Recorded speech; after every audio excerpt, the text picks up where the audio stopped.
Francis, that was during the time ng Loveliness. Wala pang Itbulaga, di ba?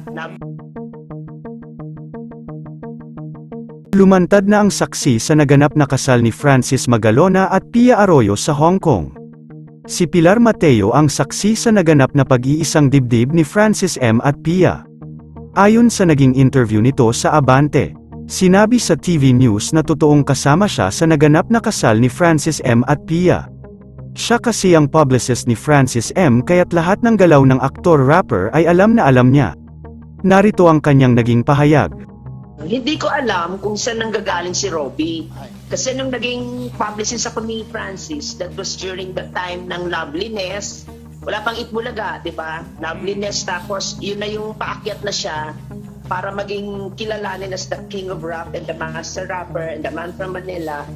Mga late 80s na yun actually. So, hindi ko alam kung anong ba ang sinasabi ni Robbie na hindi sila kasal. Kung sa simbahan ba or sa whatever.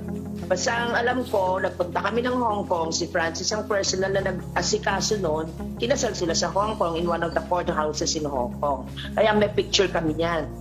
Eh si Francis that time, nakakasama ko sila kasi dahil madalas ako sa bahay nila. Nandun pa sila nakatira una dun sa may Project 4 and then nagkaroon sila ng bahay din dun sa may Katipunan. Babad kami doon. So every day, halos every day magkakasama kami because inaasikaso nga namin yung pagiging ano na niya. Kasi sumikat na siya as the King of Rap, di ba? Naging ano na siya, rap. Siya na yung master rapper because of mga kababayan ko. So marami kami mga shows all over the country, kung saan-saan. So kami ni P, nag-help ako with Pia and her staff sa pag-aasikaso sa mga shows ni Francis during that time.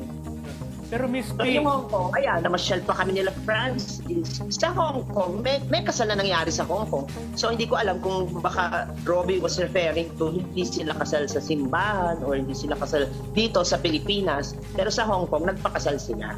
pero Miss P, yung kasal ba sa Yun. Hong Kong valid din sa Pilipinas, sa palagay mo? Valid Yun ba sa ang hindi ko Pilipinas? na inalam that time. Kasi parang regalo niya rin yung kay Pia that time. Eh, ang mga bagets, malilit pa yung mga bagets, no? Nang nando pala si Nicolo, si Una, si Maxine, si Sab, and si yung bunso na lalaki, yung panganay nilang lalaki, Patrick. Si Elmo ba yun? Yun. Oo.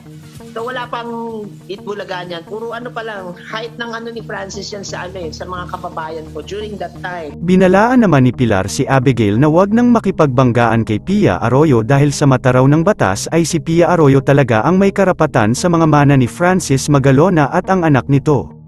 Wag na raw makipagbangayan sa mga Magalona dahil nasasaktan na raw sila sa nangyaring paglantad ni Abigail sa social media sa naging relasyon nila ni Francis M. Yun lamang po, ano ang masasabi mo sa balitang ito, comment mo sa ibaba. Huwag kakalimutan i-like ang video na ito. Maraming salamat po sa panunood.